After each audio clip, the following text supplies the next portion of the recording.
What up, y'all? This is your boy, Mr. Downtown Ray Melo, and you're listening to the Entertainment Report on iHeartRadio, live from Dubai for Monday, December 21st, 2015, delivering some major stories and trends going on in the world of entertainment and beyond. You can follow the show on Facebook, Twitter, or Instagram, facebook.com/The Entertainment Report with Ray Melo, that's RAYMELO, on Twitter at The Enter Report, or on Instagram at The Entertainment Report. You can listen to the show anytime you want on iHeartRadio. Just go to iHeart.com or your iHeart phone app, search for the Entertainment Report, and it'll take you to the page. Hopefully everyone had a fantastic weekend.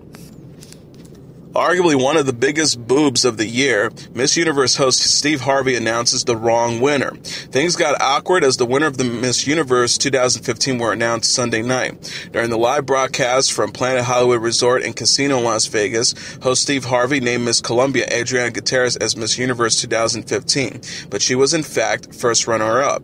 Harvey said after Gutierrez was given the Miss Universe crown and sash and was tearfully waving to the cheering audience, "I have to apologize, the first runner-up is Colombia." The actual Miss Universe, Miss Philippines Pia Wurtzbach, was then announced, and she made her way to the main stage confused and emotional. Harvey said, showing off proof that Wurtzbach was clearly stated as the winner, "This is exactly what's on the card. I will take responsibility for this. It was my mistake. It was on the card. Please don't hold it against the ladies." Miss USA Olivia Jordan came in third and could be seen explaining the mix-up to Wurtzbach. Harvey said on Twitter after the broadcast, "I'd like to apologize wholeheartedly to Miss Colombia and Miss Philippines for my mistake. I feel terrible. Secondly, I'd like to apologize to the viewers. At that, I disappointed as well. Again, it was an honest mistake."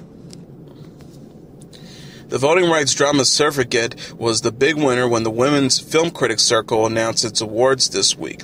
The picture earned the accolades for Best Movie About Women, Best Ensemble, Courage in Filmmaking for director Sarah Gavon, and Best Movie by a Woman, Best Actress for Carey Mulligan, and Best Female Images in a Movie. The film also scored the group's Karen Morley Award for Best Exemplifying a Woman's Place in History or Society in a Courageous Search for Identity. Carol screenwriter Phyllis Nagy was honored with the Best Woman Storyteller Award, and Eddie Redmayne was named Best Actor for The Danish Girl. Redmayne's co-star Alicia Vikander was recognized with the Invisible Woman Award, which is presented to an actress who exceptionally impacts on the film dramatically, socially, or historically, has been ignored. Room standout Brie Larson won the prize for Best Young Actress in Courage in Acting, and she and her co-star Jason Tremblay shared the Best Screen Couple Award with 45 castmates Charlotte Rampling and Tom Courtney due to a tie.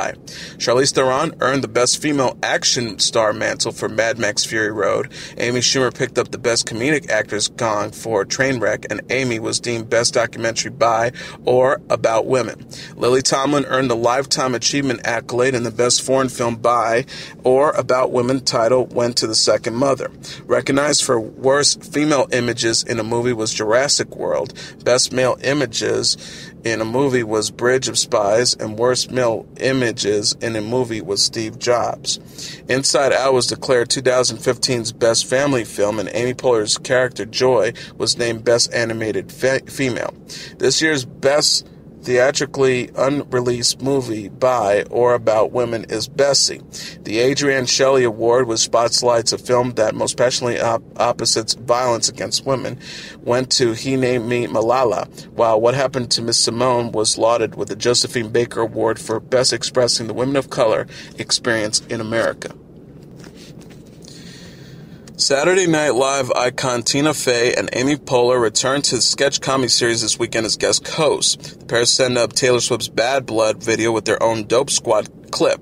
In the pre-tape film, Fey and Poehler enlisted broadcast journalist Gayle King and comedian Amy Schumer as members of their squad, the women who've helped them balance their successful careers and motherhood. They also gave a shout-out to the ordinary people they appreciate in their lives, such as their nannies, the gynecologists they share, waitresses, etc. Current SNL cast member Addie Bryan also appeared as a fawning television journalist in the video, but she later breaks into a rap during the song explaining, "I think I get what you guys are saying, like a queen ain't a queen just for sitting on a throne. She needs a whole damn crew. She can't do it alone. It's a healthy mix of friends and assistants, offer support and taking care of business. You can't be MIA from the PTA because you're picking up Leach from Trader's Jose," Bryan continued. Sully, Clint Eastwood's film about hero pilot Chesley Sullenberger, is set for release September 9th, Warner Bros. Pictures and Village Roadshow Pictures announced. The Oscar-winning filmmaker began shooting the biopic in New York in September. Scenes from the movie, which stars Tom Hanks as the title character, were also shot in North Carolina, Atlanta, and Los Angeles. The studio synopsis says, on January 15, 2009, the world witnessed the miracle on the Hudson when Captain Sully Sullenberger glided his disabled plane onto the frigid waters of the Hudson River, saving the lives of all 155 aboard. However, even as Sully was being hearted by the public and the media for his unprecedented fear of aviation skills, an investigation was unfolding that threatened to destroy his reputation and his career. The film co-stars Aaron Eckhart as Sully's co-pilot Jeff Skiles and Laura Lindley as Sully's wife Lorraine. The screenplay by Todd Kermnicki was based on the book Highest Duty, My Search for What Really Matters by Sullenberger and Jeffrey Waslow. Natalie Portman made her debut as Jackie Kennedy on Wednesday. Vanity Fair magazine shared a first photo of the 34-year-old actress as the late former First Lady to promote Portman's new movie, Jackie. The Black Swan star will play Kennedy in the forthcoming Pablo Larraín biopic. Black Swan director Darren Aronofsky produced the film, which covers the 4 days between John F. Kennedy's assassination and subsequent burial. The 35th U.S. president was killed by Lee Harvey Oswald on November 22, 1963, and succeeded by Lyndon B. Johnson.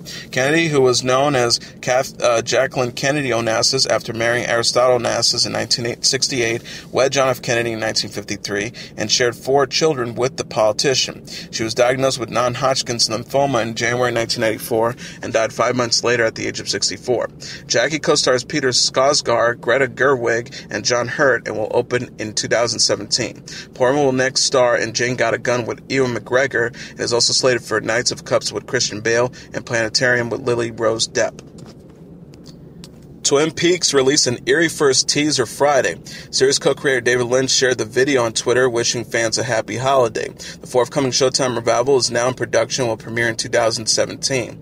The teaser features the show's opening theme song by Angelo Badalamenti and returns actor Michael Horse. The 63-year-old star, who played Deputy Tom Hawk Hill, mused on the importance of location as footage the Pacific Northwest runs.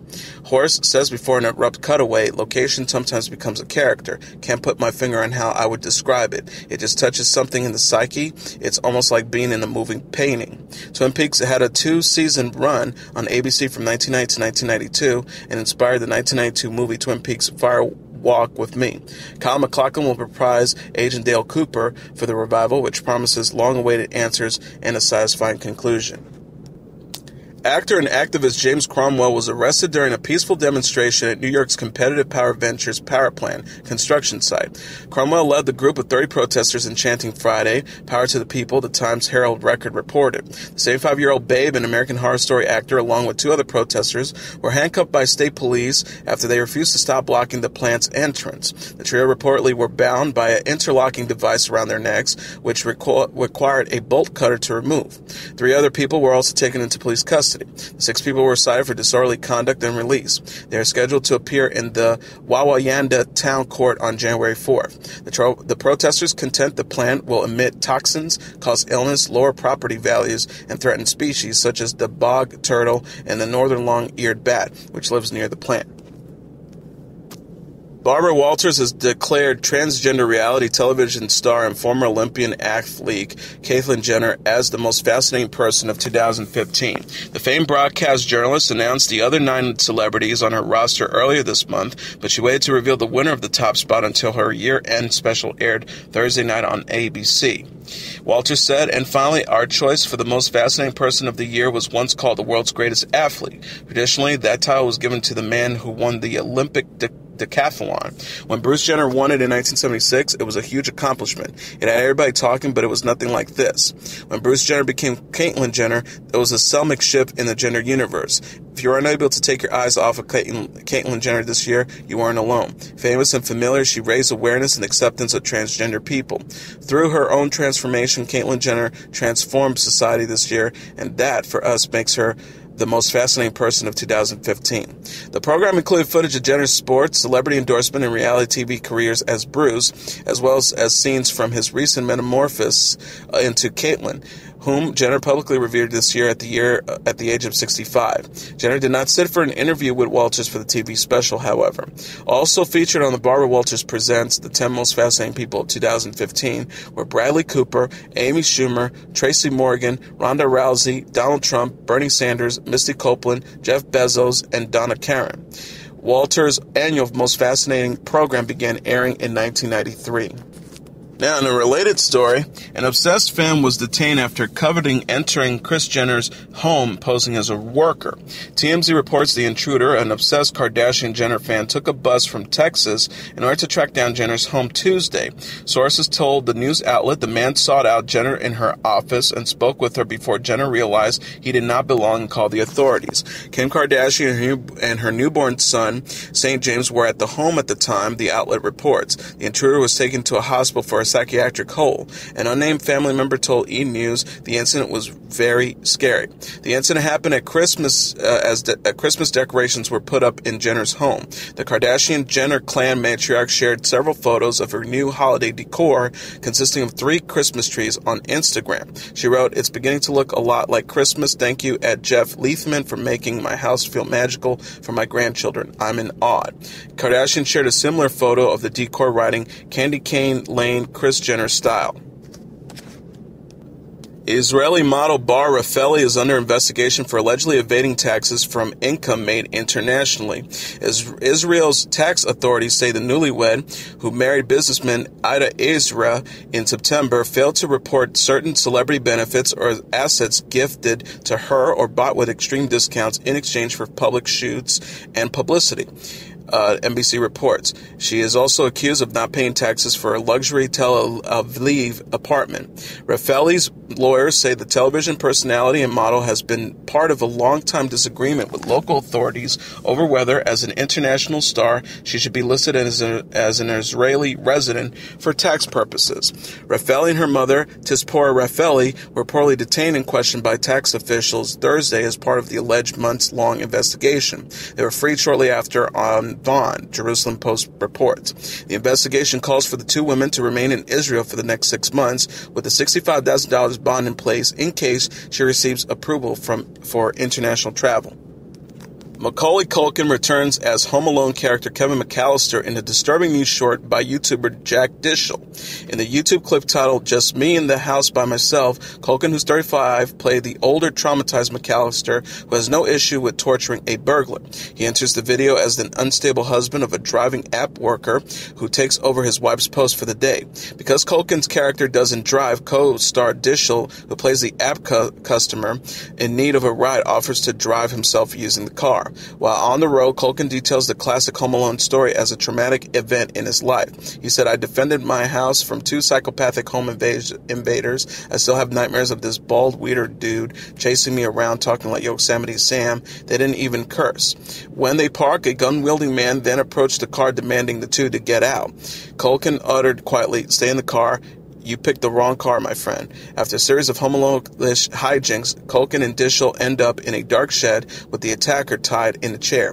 Menacingly, Culkin eerily describes the painful torture he will put the man through, and as the credits roll, only screams are heard. Creator Jack Dishel is singer Regina Spektor's husband and plays in the band The Moldy Peaches. Actor John Krasinski recently showed off his new buff physique for Men's Health magazine. The 36-year-old actor landed the publication's January-February cover and explained how he bulked up in the interview. Krasinski gained significant muscles in just 4 months to play Jack Silva in 13 Hours, The Secret Soldiers of Benghazi. The star admitted getting stronger every day is thrilling, but I gotta be honest, it's brutal at times. We did tons of metabolic work, dragging sleds, and all the stuff I've seen NFL players do. He also added by saying, I think there's a part of you when you become addicted to it. I love feeling strong. You pick your daughter up with ease while everyone else makes a little grunt when they pick up their kids. I walk with better posture and a little more presence. Krasinski, who married actress Emily Blunt in July 2010, shared 22-month daughter Hazel with Into the Woods star. The actor discussed fatherhood with People magazine in August, saying his daughter changed his life. He said, I think when you commit your life to anything like that, it changes everything. I remember Steve Carell said to me, if your old life was your favorite book, then after you have a kid, you are picking up a totally different book. that is now your new favorite book. 13 Hours, The Secret Soldiers of Benghazi is directed by Michael Bay and opens in theaters January 15th, 2016. The film tells the story of the 6 members of the U.S. security team who fought to defend the American consulate in Benghazi, Libya, against the attack by Islamic terrorists in 2012. Ambassador to Libya Christopher Stevens and 3 other Americans lost their lives in the attack. The film co-stars James Badge Dale, Max Martini, Toby Stevens, and Pablo Schreiber. Kate Middleton and Prince William shared a new family portrait including their children Prince George and Princess Charlotte Thursday. Taken by photographer Chris Jeff, the portrait includes an autumn backdrop and features baby Charlotte sitting on her kneeling mother's lap, George standing and smiling on her right side, and Prince William looking over at his son while stooped to be at his wife's left side. The photo was taken in the garden at Kensington Palace in October. Jeff, a photographer, said in a statement released by the Palace, "I thoroughly enjoyed photographing a very lovely family, although you have to be sharp as you don't have long when there are 2 young children involved." The Duke and Duchess of Cambridge also announced in the nursery that their 2-year-old son will be attending in January a Montessori school near Norfolk, near their home, Amner Hall. The newfound tradition of sending their children to schools with other children, BBC observes, was started by Princess Diana, who reportedly insisted her son William be exposed to his peers. Former Opie and Anthony co-star Anthony Cumia has been arrested for allegedly strangling a 26-year-old woman at his home in Long Island. WPIX 11 TV said the 54-year-old radio shock jock was taken into custody after the Saturday morning altercation. He was charged Sunday with strangulation, criminal mischief, assault, and unlawful imprisonment. The alleged female victim was not identified. Neither the extent of her injuries nor her relationship with Cumia were immediately known. Cumia has been host of the online paid subscription show, The Anthony Cumia Show, since last year. The Opie and Anthony program, which co-starred Greg Opie Hughes, began in 1995 and ended in 2014 with Cumia's firing for making racist remarks on social media. Before that, he and Hughes sparked outrage when they reported the car crash death of the mayor of Boston as an April Fool's joke. They also broadcast a call-in interview with a couple who claimed to be having sex in New York's St. Patrick's Cathedral. Actor Martin Sheen is doing well after undergoing elective heart surgery this week. The 75-year-old actor's eldest son, Emilio Estevez, revealed this much Wednesday on Facebook, telling fans Sheen has a very successful quadruple bypass as a proactive measure, not an emergency situation. The 53-year-old actor wrote, "With my mother Janet and our family by his side and under the coordination of his extraordinary team of cardiologists, doctors, and nurses, my father displayed great courage, strength, and humility as he took on this challenge." He also added, not surprisingly, he is recovering beautifully out of the ICU and is expected to not only be home for Christmas, but be 100% by the time he returns to work on Season 3 of the Netflix series Gracie and Frankie. Estevez shared a photo of Sheen giving a thumbs up and holding a heart pillow from the hospital the next day, writing, "My pop. Successful proactive quadruple bypass surgery this week. A great blessing indeed." Sheen is also the father to 52-year-old Ramon Estevez, 50-year-old Charlie Sheen, and 48-year-old Renee Estevez. His son Charlie announced that he was HIV positive, which Sheen in November praised his son's courage following the 2.5 Men star's revelation. Rocker Scott Wieland's December 3rd death on a tour bus was due to an accidental overdose of cocaine, ethanol, and MDA. Rolling Stone magazine confirmed the cause with Minnesota's Hennepin County Medical Examiner's Office Friday. Contributing to Wieland's early death was atherosclerotic cardiovascular disease, as well as a history of asthma and multi-substance dependence. Wieland, 48, was best known for performing with Stone Temple Pilots and Velvet Revolver. He had been on tour with his new backing band, the Wildabouts, when he was found dead. Audrina Patridge and fiancé Corey Bahan are expecting their first child. The 30-year-old television personality announced the news by sharing a photo of herself holding her pregnancy test Friday, writing, "Finally figured out what to get Corey for Christmas. # baby on the way." She added to Us Weekly magazine, "I was super excited. I have asked him to look at the test, make sure I wasn't seeing things. You never really expected to say pregnant." He had a big smirk on his face and was really happy about it. Patridge and Bohan have been on again, off again couple since 2008 and got engaged in November. The television personality told People magazine her beau proposed while they were out to dinner with her parents in the other room. She shared, "The waiter lifted the silver cover and I saw the ring in the box with white rose petals on the plate. Then Corey dropped to his knees and said, 'We have been together for many years now and I love you more than anything. I want to spend the rest of my life with you. Will you marry me?'" Patridge came to fame on MTV's reality series The Hills and later appeared on ABC's competition Dancing with the Stars Season 11. She has since starred on the short-lived VH1 show Audrina and was made the new host of NBC's travel series First Look in 2014. Kelis has reportedly welcomed her second child. Sources told E! News the 36-year-old singer secretly gave birth to new son Shepard in November and that Kelis is thrilled with the healthy boy. Word of the star's pregnancy broke in August, with sources saying she's really excited for the new addition. Kelis is also mom to son Knight with ex-husband rapper Nas, and told Page Six the 6-year-old is looking forward to being a big brother. She said of Knight, "He's over the moon. He feels like the baby is more related to him than to any of us. He just feels like it is his baby. He's all about it." I'm like, "Great. I'm so glad you're into this." Kelis has yet to name Shepard's father, but rumor husband Mike Moore posted a photo of dirty diapers Wednesday captioned, #DaddyLife. The star discussed motherhood at the Los Angeles Women's Expo in October, saying parenthood has changed her life. She said, "It enhances you. I don't know if it really changes you. I think it just enhances who you are. You already are. It makes the things that you do make sense. You're more poignant and more focused." Kelis last released Food in April 2014, which included the singles Jerk Ribs and Rumble. The singer is also a trained chef who studies at Le Cordon Bleu and released her first cookbook, My Life on a Plate, in September. Rappers Papoose and Remy Ma, who were married over the phone in 2008, finally enjoyed a dream wedding at the area wedding and banquet venue in Connecticut. AllHipHop.com reported Saturday the former affair was captured by cameras for the couple's reality show Love and Hip Hop New York. Season 6 of the docuseries ended with Papoose proposing to Remy Ma.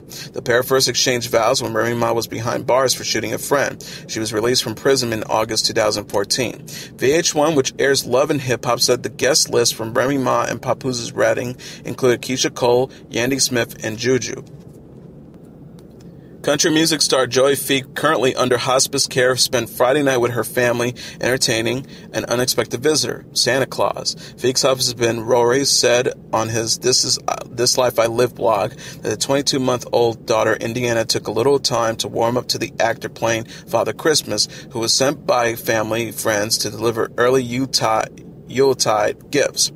Rory wrote, "He had the kindest smile and a heart for special babies and mama with no hair. I loved him from the moment I met him. What a blessing this evening was. Indy's first time to meet Santa Claus and Joey and I's first chance to get to know him a little better." He also added, "With all the wonderful gifts that Santa and the Trudeaus brought, our little baby really only cared about one. The big box the present came in. She found a spot in the bubble wrap and paper and just read her books and played till she was worn out and ready for bed. What a beautiful way to kick off the week leading up to Christmas." Joey first revealed in June 2014 that she had cervical cancer. The Feeks announced in October that she had stopped treatment because the disease was spreading so aggressively. She is now under hospice care. Australian rapper Iggy Azalea switched her blonde locks for hot pink ones in her latest Instagram post. The 25-year-old posted a stoic selfie on Instagram Friday morning with a cat without a caption, but mentioned on Twitter her newest beauty phase. She wrote after posting the selfie, "I'm feeling red lips and black eyeliner again. I'm in a phase. I was over it, and now I'm not. Yes, this is information you need to know. LOL." This year, Azalea became engaged to LA Lakers player Nick Young, who proposed during his birthday party in June. They began dating in late 2015. British singer Rita Ora is looking to break away from longtime contract with Jay-Z's label Rock Nation, claiming the company has so diversified its interests that it's left her orphaned and without proper resources as an artist. Ora has filed a lawsuit in Los Angeles, The Hollywood Reporter says. The lawsuit also mentions California's 7-year rule regarding service contracts, which limits personal contracts such as hers to 7 calendar years. Ora signed with Rock Nation as an 18-year-old in 2008. Since then, the company company made a significant influential deal switching its distributor from Sony to Universal, which marked a turning point in her career. The file suit obtained by the reporter states when Ora signed, Roc Nation and senior executives were very involved with her as an artist. After a lot of internal shuffling, Rita's remaining supporters at the label left or moved on to other activities to the point where she no longer had a relationship with anyone at the company. The company's other interests referenced in the complaint include the Roc Nation Sports Agency and Jay-Z's young streaming service Tidal. The document ultimately refers to the label as diminished, with only a small group of adamantly Worth Heritage superstar artists. Since being orphaned by her label, Ora has reportedly been funding her own work, including TV appearances, recording studio costs, and other media projects. Star Wars: The Force Awakens, the hotly anticipated seventh installment in the sci-fi saga, earned a staggering $238 million at the North American box office during its opening weekend, Rentrack announced Sunday. The critically praised action flick has scored an estimated $517 million globally and set a new record for biggest domestic debut in cinema history. The previous record holder was last summer's Jurassic World, which made $208.8 million in the United States and Canada in its first weekend and $524.9 million worldwide. Coming in and far, far away at number 2 this weekend is Alvin and Chipmunks, The Road Trip with $14.4 million, Sisters at number 3 with $13.4 million, The Hunger Games Mockingjay Part 2 at number 4 with $5.7 million, and Kree at number 5 with $5.1 million. Rounding out the top tier are The Good Dinosaur at number 6 with $4.2 million, Krampus at number 7 with $3.8 million, In the Heart of the Sea at number 8 with $3.5 million, Diwali at number 9 with $1.9 million, and Baraggio Mastani at number 10 with $1.7 million. And now let's take a look at what happened on this date in entertainment history. On this date in 1970, President Nixon meets Elvis Presley. Elvis Presley is greeted at the White House by President Nixon. Presley's visit was not just a social call. He wanted to meet Nixon in order to offer his services in the government's war on drugs. 3 weeks earlier, Presley, who wanted to distance himself from rock and roll's unseemly association with drug use and the counterculture, had met Nixon's Vice President Spiro Agnew in Palm Springs, California, and offered to use his celebrity status to help promote the administration's anti-drug campaign. Presley then flew to Washington, checking into a hotel under an alias on December 20th. The next day, he and 2 of his bodyguards proceeded to the White House gates, where Presley handed the guard a handwritten letter. In the letter, Presley told Nixon he did not associate or agree with the drug culture hippie elements, student protesters, and Black Panthers, whom he believed hated America. He declared that he wanted nothing but to help the country out and asked to be designated a federal agent at large. The guard immediately recognized Presley but followed protocol and asked for permission to send him on to the White House. He apparently was not searched before being granted admission. Upon meeting Nixon, he presented the president with a gift, a World War II-era Colt 45 pistol. The two were photographed shaking hands, Nixon in a conservative suit, tie, and Elvis wearing tight purple velvet pants and an open-collar shirt with jeweled chains, a purple velvet cape slung over his shoulders, and an enormous belt buckle. Nixon and the king exchanged pleasantries and agreed that those who use drugs are in the vanguard of America's protests. Presley again reiterated his desire to do whatever he could to help influence young people and fellow musicians to reject drugs and anti-Americanism. At the conclusion of the brief meeting, Presley surprised Nixon with a hug. On December 31st, Nixon wrote a thank you note to Presley for giving off the pistol and for visiting him about the White House. He said nothing about enlisting Presley's aid in the war on drugs, however. The administration's ambivalence about the idea was illustrated in his aide's correspondence at the time. In an inter-office White House memo dash off the morning of December 21st, the day of Presley's impromptu White House visit, Nixon's aide Dwight Chapin suggests that Elvis not be pushed off on the vice president, but be introduced directly to Nixon. He further noted that if Nixon wanted to meet bright young people outside the government, Presley might be the one to start with. Aide H.R. Halleman responded, "You must be kidding." In the end, Nixon never offered Elvis an official position in his administration's war on drugs. Presley died from heart failure in 1977, which the coroner reports said was due to undetermined causes. Speculation abounded, however, that his death was caused by a lethal mix of variety of drugs and obesity. And as your entertainment report for Monday, December 21st, 2015, I'm your host, Mr. Downtown Ray Melo. I'll be back tomorrow to deliver some major stories and trends going on in the world of entertainment and beyond. You can follow the show on Facebook, Twitter, or Instagram. Facebook.com/The Entertainment Report with Ray Melo. That's RAYMELO. On Twitter at The Enter Report, or on Instagram at The Entertainment Report. You can listen to this episode or any previous episodes of The Entertainment Report anytime you want on iHeartRadio. Just go to iHeart.com or your iHeart phone app, search for The Entertainment Report, and it'll take you to the page. Good night, and God bless you all.